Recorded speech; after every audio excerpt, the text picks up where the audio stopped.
என்றும் வசந்த காலம் YouTube channel நேயர்களுக்கு வணக்கம்.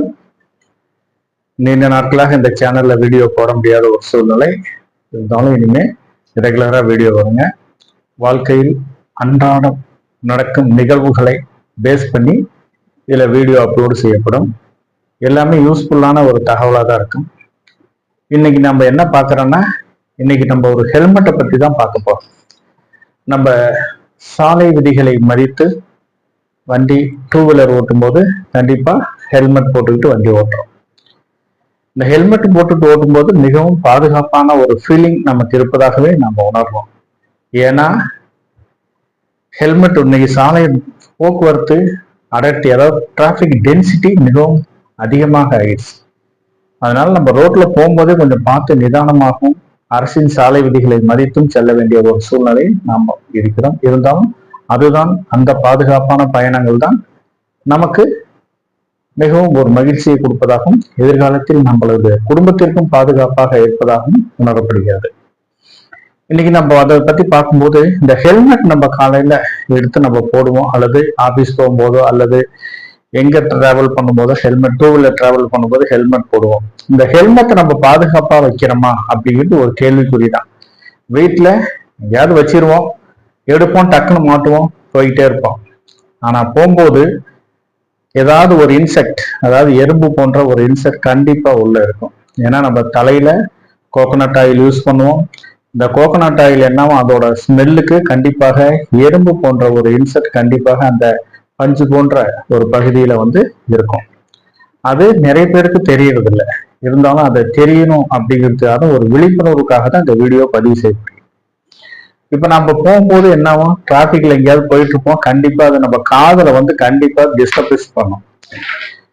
இந்த காதுல டிஸ்டர்பன்ஸ் பண்ணும்போது காது நமக்கு ரொம்ப சென்சிட்டிவான பிளேஸ்.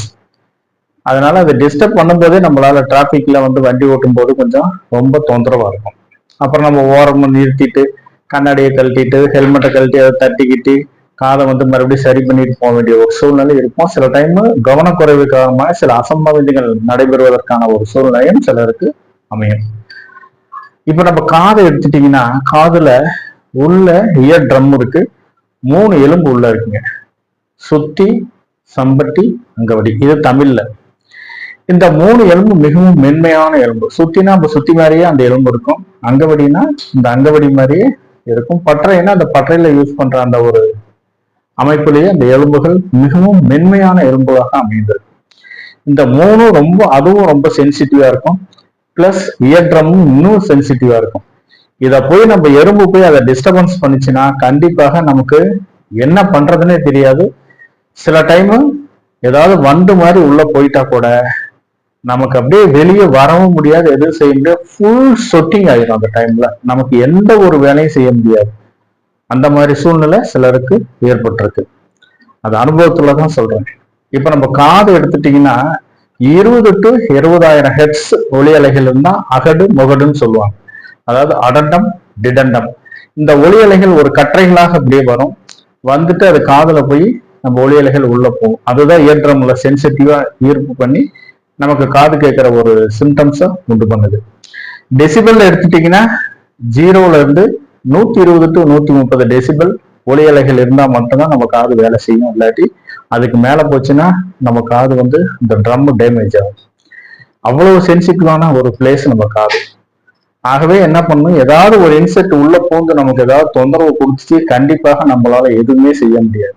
ஆகவே முடிந்த அளவு இந்த ஹெல்மெட் வீட்டுல போடும்போது கொஞ்சம் அது ஒரு பாதுகாப்பான இடத்துல வைக்கணும். இல்லைன்னா அதை எடுத்து தொடச்சிட்டு நீட்டா போட்டுட்டு போவோம். அப்படியும் நம்மளால எதுவும் செய்ய முடியாட்டி காதுக்கு ஒரு கேப் மாதிரி இருக்கு, காது கேப். அதாவது தலையில இருந்து அது உள்ள நமக்கு உள்ள இருக்கிற ஒலி அலைகள்லாம் உள்ள கண்டிப்பா வரும். அந்த மாதிரி இருந்துச்சுன்னா நம்ம எறும்பு இன்செக்ட் எதுவும் உள்ள போகாத ஒரு சூழ்நிலை வரும். பஞ்சு வச்சிங்கன்னா அது டேஞ்சர் தான். ஏன்னா பஞ்சு என்ன ஆகும், சில டைம் அந்த தண்ணி உள்ள இருக்கிற ஈரத்தை உறிஞ்சு உள்ள கூட போயிடும். ரெண்டாவது பஞ்சு வச்சாலே மேல அந்த காதுல இருக்கிற இதழ்கள் மேல, காது மேலேயே சில எறும்புகள் இருக்கும், அதுவும் நமக்கு டிஸ்டர்பன்ஸா இருக்கும். இது ஒரு ரிங்கு மாதிரி, பேண்டைட் மாதிரி இருக்கு. அதை வாங்கி நம்ம காதுல மாட்டிக்கிட்டோம்னா மப்ளர் மாதிரி இருக்கும். அதை மாட்டிக்கிட்டோம்னா அது என்னவோ அதை போட்டுக்கிட்டோம்னா ஏன்னா நமக்கு மிகவும் பாதுகாப்பான பயணத்துக்கு அது உதவும். வேற எது பண்ணாலும் கண்டிப்பாக இந்த ஹெல்மெட் போடும்போது இந்த விஷயத்தை நீங்க ஃபாலோ பண்ணீங்கன்னா பாதுகாப்பான பயணங்களை மேற்கொள்ளலாம். என் நண்பருக்கு அப்படிதான் ஒரு டைம் அனுபவம் ஆயிடுச்சு. அவரு காலையில டியூட்டிக்கு வரும்போது இது மாதிரி ஹெல்மெட் எடுத்து அவர் பாட்டு போட்டு வந்திருக்காரு. அது உள்ள போய் என்னாச்சு, ஒரு சின்ன வண்டு மாதிரி உள்ள போயிடுச்சு. உள்ள போனோடனே அவரால் ஒண்ணுமே செய்ய முடியல. ஃபுல் சொட்டிங். அந்த உணர்ச்சியை நம்மளால விவரிக்கவே முடியாது. ஃபுல் சொட்டிங் ஆகி நல்ல வேலை பக்கத்துல ஹாஸ்பிட்டல் இருக்கனால நின்று ஹாஸ்பிட்டலுக்கு போயிட்டாரு. போனோடனே எதுவுமே செய்ய முடியல. டாக்டர் வந்து அப்புறம் உள்ள ஏதாவது அவங்களுக்கு தேவையான ட்ரீட்மெண்ட் கொடுத்தோடனே தான் ஒரு 2 hours 3 hours கழிச்சு தான் நார்மல் மோடுக்கே வந்தார். ஸோ அதனால வந்து நம்ம இந்த ஹெல்மெட் போடும்போதும் கொஞ்சம் பாதுகாப்பாகவும் விழிப்புணர்வும் போடுவது அவசியமாகிறது. நன்றி நேயர்களே, மீண்டும் அடுத்த வீடியோல சந்திக்கலாம். சப்ஸ்கிரைப் பண்ணுங்க, தொடர்ந்து ஆதரவு தாருங்கள். இது மாதிரி ஒரு இனிமையான ஒரு நல்ல விஷயங்கள், தினமும் ஒரு அத்தியாவசியமான விஷயங்களை அப்லோட் செய்யறேன். நன்றி, வணக்கம்.